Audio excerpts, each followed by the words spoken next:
Bonjour les balances, je suis très heureuse de vous retrouver pour cette guidance de janvier 2023. Vous savez maintenant, la guidance générale pose des jalons sur 4 colonnes. Les 4 colonnes sont reprises après dans les clés pour aller encore plus loin dans, dans la projection.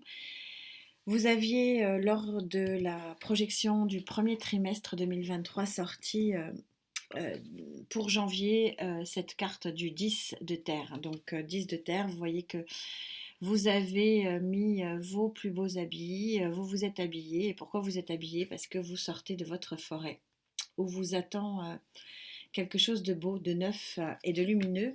C'est la fin d'un cycle pour vous sur plan général. Vous avez la très belle carte de la destinée pour le mois de février. Donc on va rester sur janvier, fin de cycle, des choses à boucler, des choses à terminer. Vous connaissez maintenant le panorama que je donne grâce à Gaïa, hein, bien sûr, hein, ce tarot magique qu'est Gaïa. Donc les colonnes du sociétal et puis les colonnes du sentimental en couple et pour les célibataires. Tout ça repris, bien sûr, beaucoup plus approfondi dans les clés qui vont suivre. Alors, le sociétal, colonne que je trouve éminemment importante. Nous sommes tous en interaction avec des patrons, avec des banquiers, avec des médecins, avec vous, avec nous. Nous sommes en interaction humaine. C'est la colonne des échanges, plus ou moins heureux, certes, mais des échanges quand même. Pour les balances célibataires, et non, pour les balances en couple, donc j'ai tiré pour les célibataires, c'est ce que j'ai introduit en intention. Donc je la garde pour les célibataires. Donc les balances en couple maintenant.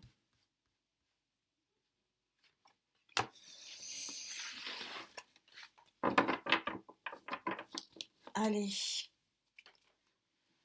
on pose ça là. Voilà le tableau de votre mois de janvier. Alors, hop là, mon petit scarabée. Sur le plan sociétal, waouh, elle est tellement lumineuse que je ne sais pas si vous arrivez à en voir les contours. C'est le 6. Le 6 des émotions, c'est l'abondance, c'est la lumière, c'est le bien-être. Je ne sais pas si aujourd'hui, à l'âge que j'ai, qui est déjà assez avancé, je vous assure, je ne suis pas sûre qu'il y ait chose plus belle que le bien-être des émotions, le bien-être du cœur. Le chakra cœur dirige vraiment tous les autres chakras. Alors je sais bien que nous ne sommes pas tous d'accord et c'est ce qui fait la richesse de YouTube, hein, c'est nos différences et c'est toutes les propositions qu'il y a sur YouTube et ça en fait quelque chose de magique, hein, je trouve. Moi j'adore regarder des guidances. Donc nous ne sommes pas d'accord, donc moi c'est ma position et c'est vrai que et c'est la position aussi de Gaïa, parce que regardez, regardez ce tarot, regardez la lumière qui met sur ce chakra du cœur, quoi. Donc bon, voilà, on va voir ce qu'il en est pour donc les balances en couple. Balance en couple, on est dans le concret, dans l'abondance concrète de l'ami fidèle, euh, de la position d'une grande stabilité. Quand le sénéchal apparaît dans une guidance, il apporte abondance, il apporte bien-être, hein. Donc on en est en adéquation, il apporte beaucoup, beaucoup de stabilité et c'est une relation qui est très, très profitable. Et pour les balances célibataires, nous avons le conflit intérieur. Le conflit du 5 de feu, vous vous battez, vous, contre vous-même. C'est vraiment la carte du conflit intérieur, des choses qu'il vous faut régler pour pouvoir avancer. On est sur une carte ici où vous n'êtes pas d'accord avec vous-même. Et que pour commencer à aimer l'autre, il faut s'aimer soi-même, c'est un petit peu le message. Alors, on va essayer de monter un petit peu, mais vous allez voir, en fonction des cartes que je sors, je monte moins, puisque ça a été déjà bien développé dans le trimestre, dans la guidance projectif du trimestre 1 et ça sera encore développé dans la guidance des clés.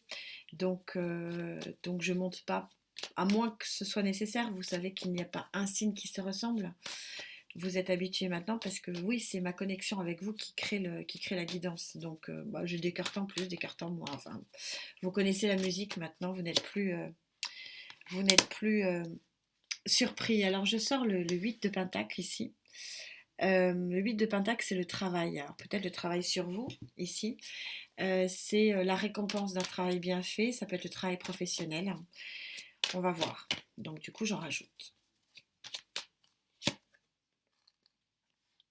Le cavalier d'épée, coupé avec peut-être... coupé avec des liens qui vous épuisent, peut-être coupé avec des liens qui vous... elle s'est retournée, je la prends. Coupé avec des liens qui vous... et elle s'est retournée aussi, je la prends. Donc on a l'as de bâton en plus du cavalier d'épée. On a le 2 de pentacle. Ici, je pense que ce qu'il est question de dire ici, il y a un nouveau départ, on est encore une fois sur la fin d'un cycle, vous sortez de votre forêt habillée et vous partez vers un nouvel environnement ici ou là, de chaque côté, en tout cas vous sortez de votre forêt et donc on a bel et bien ici l'action du nouveau commencement. Et on a dans ce nouveau commencement deux cartes qui sont assez révélatrices de ce nouveau départ. C'est le cavalier d'épée qui va couper avec un passé. Donc on est en cohérence ici avec la carte qui a été sortie il y a plus d'une semaine maintenant, il y a une semaine maintenant. Et puis on a ces deux cartes de pentacle. Alors, ces deux cartes de pentacle, le 8 et le 2 de pentacle, il y a plusieurs interprétations. Donc, au niveau de l'interprétation du tarot, je vous parlerai ensuite de ma vibration, qui est un petit peu différente de l'interprétation. Vous avez l'habitude maintenant. Au niveau de l'interprétation purement du tarot, euh, vous allez probablement avoir une autre page de votre vie qui s'ouvre sur du matériel et du financier, probablement lié peut-être à du travail, et c'est ce qui va vous permettre de peut-être moins jongler. C'est un nouveau départ par rapport au fait que peut-être que il y avait des hauts et des bas dans ce travail, ou des hauts et des bas sur le plan, financier. Ça, c'est l'interprétation du tarot. Alors, au niveau de ma vibration, je pense que ça va bien au-delà. Ça va bien au-delà pour certains d'entre vous. C'est vraiment tranché avec un déséquilibre global qui peut être effectivement matériel et financier, mais quand je vois cette lumière ici, je pense qu'on n'avait pas que un déséquilibre financier, on avait des hauts et des bas sur le plan émotionnel. Et je crois que vous allez vers un nouvel équilibre et un nouveau départ qui est vraiment très fort et très flamboyant, et qu'il y a une coupure nette et franche à ce niveau-là. On va du coup voir probablement les réponses ici. Et sur la suite des colonnes, vous connaissez la chanson maintenant. De ces guidances un petit peu bizarres. Ouais. Faites confiance à dans votre avenir. Vous êtes quelque part protégé. Il y a quelque chose de sacré quelque part chez vous qui vous comble. Il y a un équilibre. Vous êtes ici sur deux arcanes majeures, c'est pas rien. Un équilibre, l'empereur, c'est celui qui réussit dans sa conquête de sa vie, de son empire, de ses guerres aussi, de ses combats. Et on a, bien sûr, quelle synchronicité. Je vous ai dit, il y a quelque chose de franc et fort qui coupe. Et on sort trois arcanes majeures, dont l'arcane majeur de la mort. Vous en terminez, vraiment terminez. Alors, il y a deux interprétations ici. Vous en terminez peut-être avec un contrat et une autorité déjà existante. Donc ça peut être un contrat de mariage, ça peut être un contrat professionnel. Alors, je vous ai dit, le travail ici avec le 8 de Pentacle intervient. Vous en terminez avec ça. Deuxième interprétation du tarot. Donc l'autre pendant du tarot ici. Vous créez une vraie force de pouvoir, une vraie force contractuelle ici, une vraie force d'équilibre qui est très nouvelle par rapport à ce que vous avez connu, qui est un vrai changement par rapport à ce que vous avez connu. Au niveau de mon intuition, il y a effectivement, je vous parle d'événements depuis très longtemps, et je pense que l'événement, alors qui sera possiblement sur fin décembre pour certains, possiblement pour janvier pour d'autres, va vraiment créer ici par deux fois parce que il y a aussi, si vous voulez, quand je vous parle de l'événement, vous savez, ici, j'y m'y attarde plus parce que je vous ai tellement, excusez-moi l'expression, gonflé depuis quelques mois maintenant avec votre événement que je voulais pas en rajouter une couche. Mais bon, il réapparaît ici parce qu'il faut quand même pas oublier que le cavalier d'épée, c'est quand même le messager le plus rapide du tarot. Et on a, en plus du messager le plus rapide du tarot, on a la carte la plus forte aussi en termes d'action du nouveau départ. Donc on a deux cartes, si vous voulez, qui font encore écho ici avec l'événement impromptu et l'action du nouveau départ. Et là, c'est encore dit ici avec la mort. Donc c'est une nouvelle lumière qui s'offre à vous parce qu'il y a des choses qui arrivent fortement à vous, qui sont extrêmement bénéfiques et qui tournent définitivement la page possiblement effectivement à quelque chose de très rigide, possiblement par rapport à votre passé, une rigidité qui peut être effectivement matérielle et financière, mais qui est aussi sur le plan sentimental et émotionnel très très très très très très forte. Et je vous en parle depuis des mois. Donc c'est peut-être aussi la résultante de l'événement de décembre, parce qu'encore une fois, j'aime à rappeler quand même que le temps est fluide et que les énergies ne connaissent pas notre temporalité, que j'ai une temporalité de décembre et de janvier, on arrive au bout, hein, puisque je vous ai fait l'étoile hein, et qui montre qu'on est sur une vibration de fin. Et puis la guidance que je vous épingle du trimestre 1 montre bien que voilà, je ne vais pas vous saouler encore éternellement avec cet événement. Mais on a encore des résurgences ici, donc pour certains, effectivement, cet événement pourra être en janvier, mais on a la destinée qui sort. Ouais. Vous avez encore des cartes encore très puissantes, et puis j'ai encore un peu de frisson pour vous. C'est moins fort, hein, mais on a le jugement ici. Votre jugement, vous savez, c'est la possibilité des morts qui sortent de leur tombe pour vivre, pour renaître, pour vivre quelque chose de nouveau, de fort. De toute façon, il y a un tournant ici. Waouh, waouh. Ouais. Vous avez des cartes surpuissantes encore sur ce mois de janvier. On a encore cet as de bâton ici. Et puis on a les lauriers. Vous tournez avec brio, avec panache, avec grande victoire, la page. Et ça vous apporte une énergie de lumière absolument fantastique. Je vais quand même, vous me connaissez, pas en rester là. Je veux quand même un truc, voir un truc, un petit truc. J'en ai pas pour longtemps.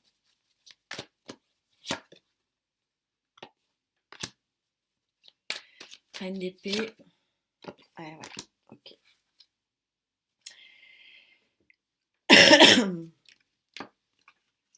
Vous allez guérir. Il y a une très très forte guérison. Vous tranchez une main de fer dans un gant de velours. La reine d'épée, vous tranchez.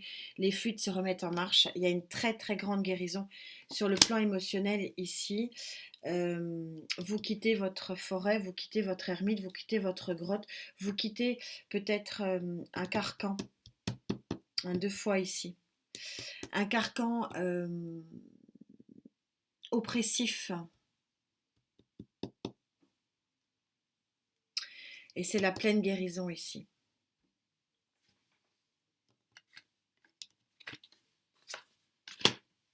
Je sais pas où les mettre. J'ai pas de place.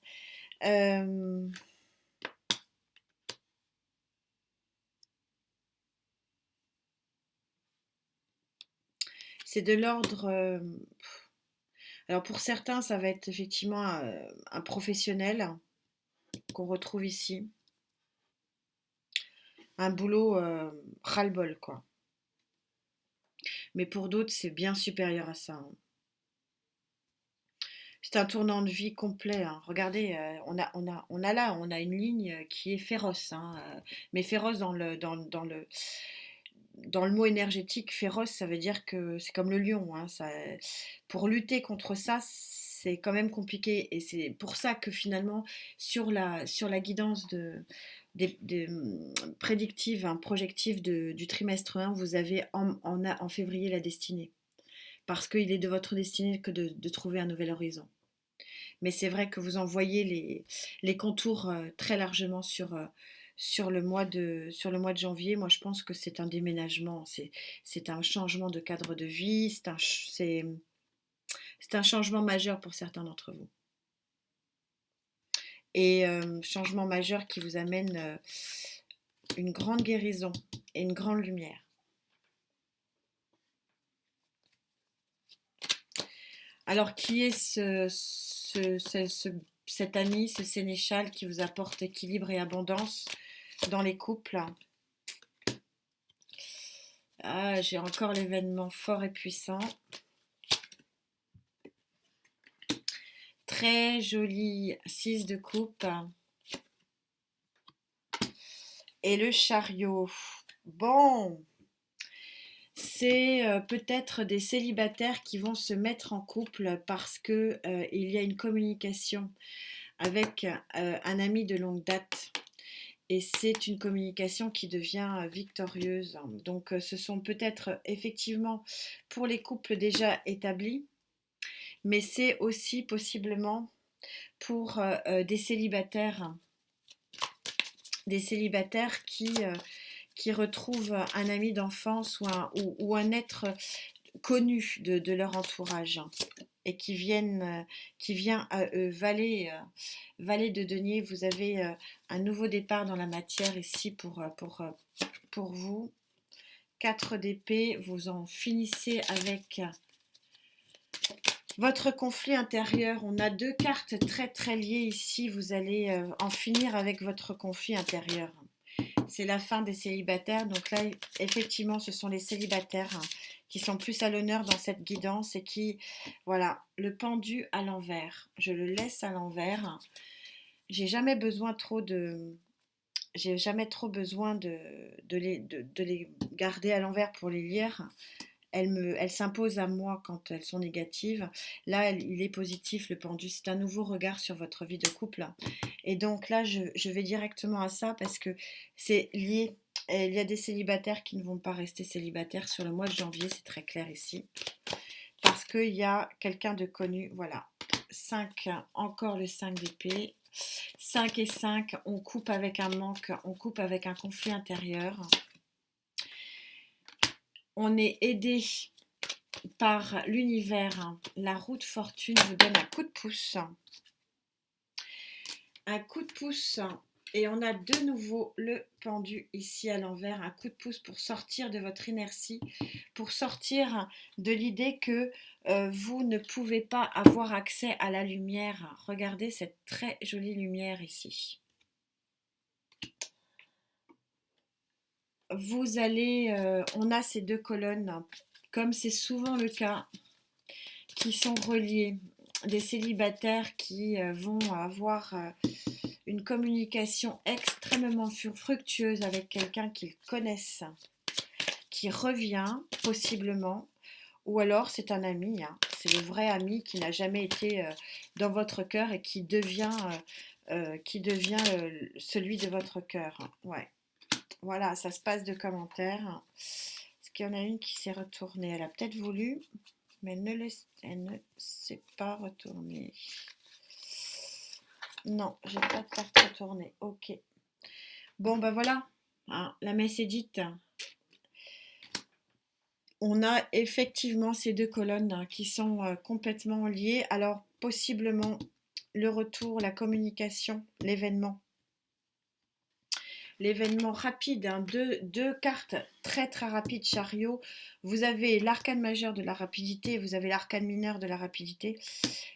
D'une personne, alors du passé possiblement, d'un ou d'une amie possiblement, en tout cas quelqu'un qui fait partie de votre sphère relationnelle, hein. C'est aussi peut-être ça qui fait le changement de votre,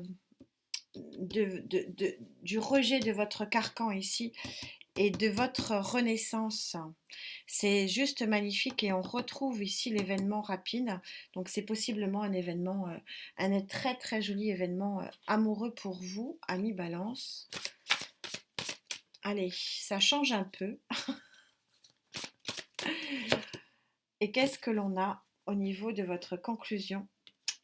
Je crois qu'il va falloir que vous profitiez, carte du 6 et 4, 10, donc de la fin du cycle. Et donc de la carte numéro 1 qui s'intitule Un instant de bonheur. Je crois qu'il faut profiter de l'instant présent, c'est un petit peu le message de cette très jolie guidance une fois de plus pour vous, amis Balance, et j'en suis très heureuse. On se retrouve, on va développer bien sûr chaque grand thème dans les clés en attendant mes merveilleuses fêtes, hein, si on ne se retrouve pas avant. Prenez bien soin des vôtres et de vous surtout. Pensez un peu à vous, hein. C'est aussi, c'est un peu dans ce thème-là.